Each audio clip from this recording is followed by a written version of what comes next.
Good morning students, मैं doctor Pinki Yogi, assistant professor philosophy department SPCGCA आपको MA philosophy का 5th paper approaches to western philosophy पढ़ा रही हूँ। हम इसमें अस्तित्ववाद हमारे टॉपिक को पढ़ रहे हैं और आज हम अस्तित्ववाद के आखिरी दार्शनिक कार्ल यास्पर्स को पढ़ेंगे। इसे जास्पर्स भी कहते हैं। यास्पर्स ऐसे विचारक थे या ऐसे दार्शनिक थे जो अस्तित्ववादी दर्शन के दो भाग हम देखते हैं। एक निरीश्वरवादी अस्तित्ववादी है, एक ईश्वरवादी अस्तित्ववादी है। कोई भी किसी भी अस्तित्ववादी दार्शनिक को पूरी तरीके से हम ये नहीं कह सकते कि ये अस्तित्ववादी आस्तिक है और ये नास्तिक है। क्योंकि वो मानव के अस्तित्व के साथ जुड़ी हुई परेशानियों और उसकी विभिन्न विधाओं की बात तो करते ही हैं, ठीक है। लेकिन कुछ ऐसे हैं जो ये कहते हैं कि मानव अपने अस्तित्व के साथ जिन समस्याओं से जूझ रहा है उनसे ऊपर उठ सकता है और ऊपर उठने के बाद उसे एक सत्य है उसकी तरफ गति करनी है। हाइडेगर ने भी ऐसी बात कही थी।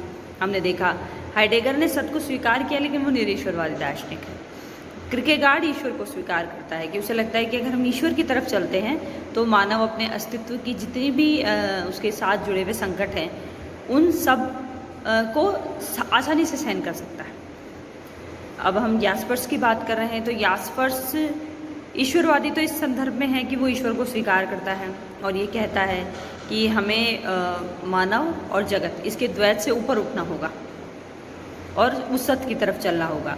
और ये निरीश्वरवादी इस संदर्भ में कहे जा सकते हैं कि इन्होंने मानव अस्तित्व का विश्लेषण किया बाकियों की तरह, और उस विश्लेषण में जितनी विधाएं जितनी परेशानियां सामने आई उन्हें इसने सहन करने के लिए कहा। यास्पर्स अपने वक्त में बहुत माने नहीं गए थे प्रारंभ में, क्योंकि उस समय जो दर्शन बहुत पॉपुलर था वो भाववादी दर्शन था, आदर्शवादी दर्शन था, जो विचारों को, भावों को, चेतना को महत्वपूर्ण मानता था और ये कहता था कि अगर हम चेतना में तार्किक संगति दिखा देते हैं या चेतना को एक्सप्रेस करने वाले कथनों में तार्किक संगति दिखा देते हैं तो हमारा दर्शन सही है, फिर भले ही वो मानव के अनुभवों से, मानव के जीवन से, मानव के अस्तित्व के करीब हो या दूर हो। यास्पर्स को इससे दिक्कत थी। दूसरी बात, यास्पर्स के दौर में विज्ञान बहुत तेज़ी से आगे बढ़ रहा था, तो उसे ये भी एक चिंता थी कि ये जो विज्ञान का प्रभाव बढ़ रहा है इससे मानव के जीवन में नए नए यंत्र प्रवेश कर रहे हैं, कहीं इन यंत्रों की वजह से खुद उसका जीवन मशीनी जीवन ना हो जाए और वो अपने अस्तित्व के से विमुख ना हो जाए। तो दो तरीके की चिंताएं यास्पर्स को थी।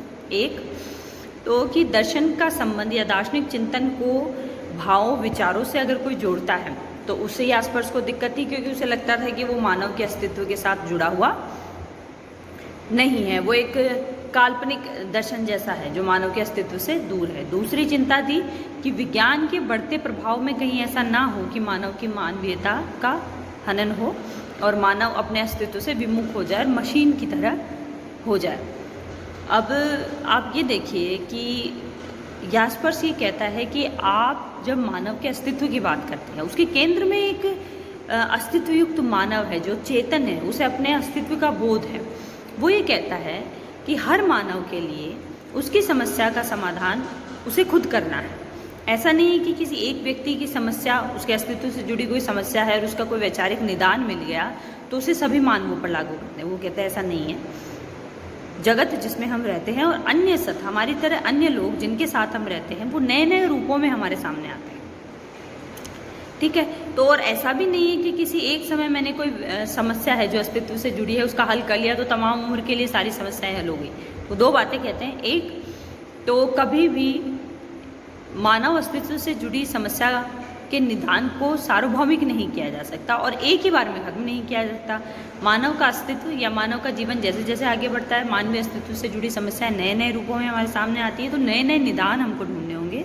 दूसरा, हर व्यक्ति अपनी समस्या का निदान खुद ढूंढेगा और ज़रूरी नहीं कि वो निदान किसी दूसरे व्यक्ति पर भी लागू हो। विज्ञान के साथ भेद करते हुए यास्पर्स ये कहता है कि विज्ञान में ऐसा होता है कि किसी समय अगर कोई सिद्धांत स्थापित किया गया तो वो सत्य माना जाता है, लेकिन उसमें एक संभावना होती है जिसे मिथ्यापनीयता की संभावना कहते हैं कि वो मिथ्या हो सकता है। आगे जाके विज्ञान विकास करता है और उस सिद्धांत को पूरी तरीके से नकार सकता है, तो उस विचार को स्वीकार कर लिया जाएगा। यास्पर्स यहाँ पर कहते हैं कि दर्शन में ऐसा नहीं होता। दर्शन में कोई भी दार्शनिक अपने से पूर्व के दार्शनिकों को पढ़ता तो है, लेकिन पूरी तरीके से उसका खंडन नहीं करता या ये नहीं कहता कि वो पूरी तरीके से गलत है, बल्कि वो ये कहता है, उनका अध्ययन करता है और उन्हें नए रूप में रखता है। तो विज्ञान से ये अलग इसलिए हो गया क्योंकि विज्ञान अपने से पूर्व सिद्धांत को गलत साबित करके अपना सिद्धांत स्थापित करता है, जबकि दर्शन में ऐसा नहीं है। दर्शन उस विचार को स्वीकार करते हुए उसे नए रूप में प्रस्तुत कर देगा या कोई कमी होगी तो उसको दूर करेगा। ये उसका, जैसे वो कहता है कि अगर हम प्लेटो का अध्ययन करते हैं और आज हम प्लेटो की बात कर रहे हैं आज के परिवेश में, तो ये नहीं है कि हमने उस प्लेटो को नकार दिया, हमने प्लेटो को आज के परिवेश में रखा है।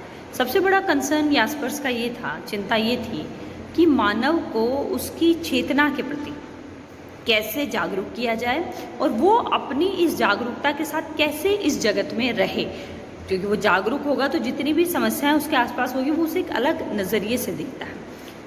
यास्पर्स ये भी कहता है कि हम इस जगत में रहते हैं तो इस जगत को कभी भी नकार नहीं सकते। दो चीज़ें बहुत सत्य है जिसको यास्पर्स कहता है, एक खुद का अस्तित्व और एक ही जगत। तो यहाँ द्वैत स्थापित हो जाता है और इसी द्विविधा से, इसी द्वैत से यास्पर्स का दर्शन शुरू भी होता है। यास्पर्स 3 तरीके की सत्ताओं को स्वीकार करता है। एक खुद विषयी रूप, जैसे वो बीइंग वन सेल्फ कहता है, एक विषय रूप,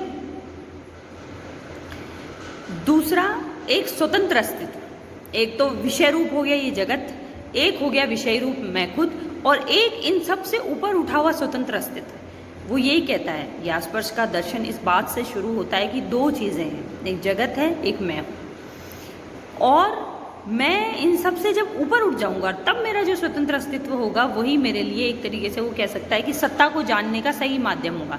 सत्ता के वास्तविक स्वरूप को जानने के लिए ज़रूरी है कि आप इस द्वैत से ऊपर उठें।